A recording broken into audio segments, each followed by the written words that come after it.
we come up with languages, words? It all started with our brain. The very first step was when humans and our ancestors started developing the part of the brain necessary for speech. And if you cannot tell, I'm reading this, so bear with me. Early humans, about 2 million years ago, started out making basic vocalizations and gestures. Think of like grunts or maybe oe, skooker si vujue ploy. Pointing to show they wanted something.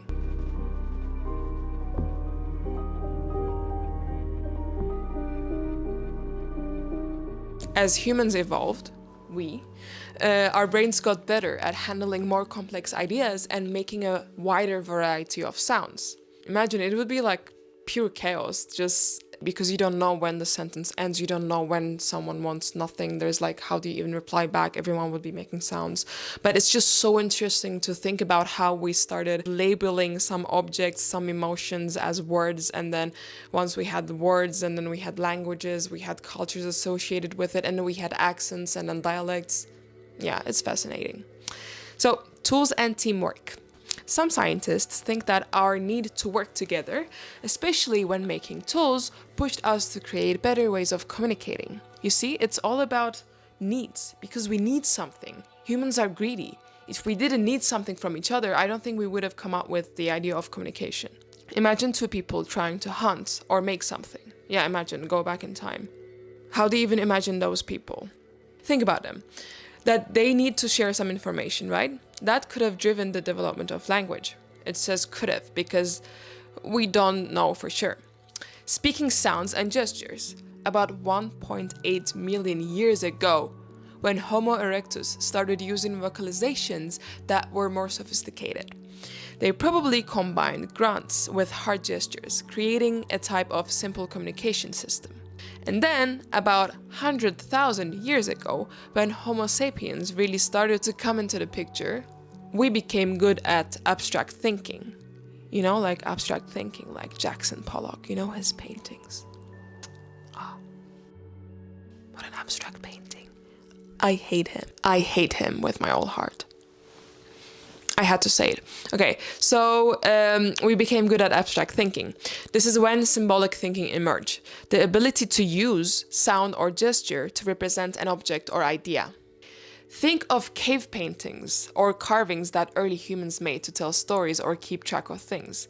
This is fascinating how we had this like visual language and we were using it to communicate like as a device, and we were like drawing these things. So we're gonna get a bit more complex.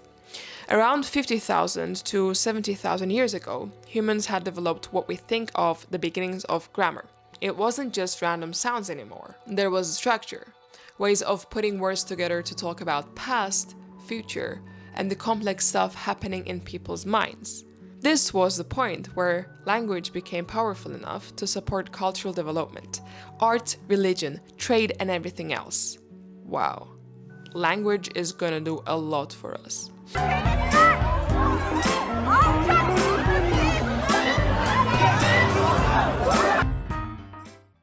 Then about 5,000 years ago, something huge happened. Writing. The earliest written systems like Mesopotamian,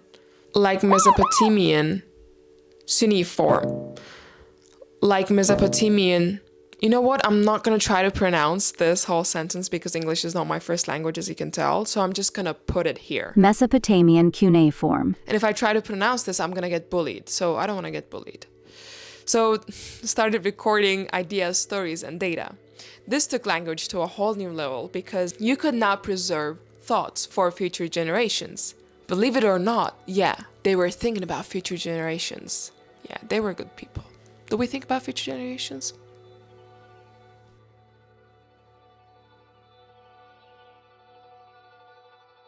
Even after writing, language didn't stop evolving. The languages we speak today, like English, Spanish, or Chinese, all have deep historical roots that reach back into older languages. As people moved, traded, and mingled, new languages mingled. New languages developed and mixed. Theories about how language really started are still up for debate. Some believe early sounds might have come from imitating nature, like making moo sounds to represent cows. Yeah, that's the thing. Don't make fun of animals, please. Others think we first use language for emotional expression, like the ah when something surprises us. And it's so interesting how in different cultures and in different languages we use these sounds that are like kind of like a reflex. Like when we are hurt, it's like ow or ouch in English, but in other cultures it's completely different. So depending on the societal norms around us, like scientifically, when you are supposed to react to something that hurts you physically, your reaction is different. Like your brain is wired that way. It's so powerful. It's so interesting to me. Only to me? Then why are you watching this video? And there's also the idea that language began as a tool for socializing and helping humans collaborate. In the end, it seems that language was a way for us to better communicate, cooperate, and understand each other. Do we understand each other? No. And think about it, we came out with a whole language and a whole alphabet. We have encyclopedias. We have like pages and pages of books. We have literature. We have perfected languages. You know, we have such complex grammar. Think about Russian grammar and literature. Some people literally learn Russian to read those books because when it's translated, there's a lot that gets lost. So we developed this language and we improved it for years and years and years.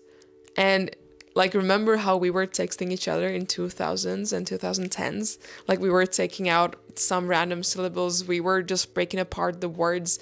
So we're kind of like derailed there. But I guess now it's coming back that we're using like whole words and we're not really like shortcutting anything, because texting and messaging had to be convenient and faster, and we wanted to be like the cool kids. So we were all like just playing with the words, and we were the cool ones, I guess. We were just making our whole language. But there was a study about, okay, now I want to talk about something that I remember. There was this study, like kind of an experiment they made, a tribe in Australia that I'm not going to name, because I don't know if the tribe I remember is the exact tribe from this experiment, so I don't want to like misinform anyone. Yeah, there's a lot of misinformation out there, just like this whole video was just made up. No, I'm kidding, you can trust me, it wasn't. But yeah, so they made this experiment. Okay guys, I can't find it right now, it's gonna take some more time. So I'm either going to put it on the screen when I'm editing or just like drop a link.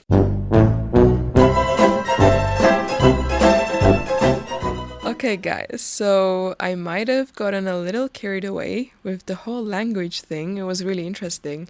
So I did like a deep dive of research and I found more interesting things. And I made another video about it, kind of like a part 2 to this video. It has a more serious tone to it. It's more research based. So if you are curious, please go check it out. I will link it in the description and then I will have the video pop up on the screen now, I guess. So thank you so much. Bye!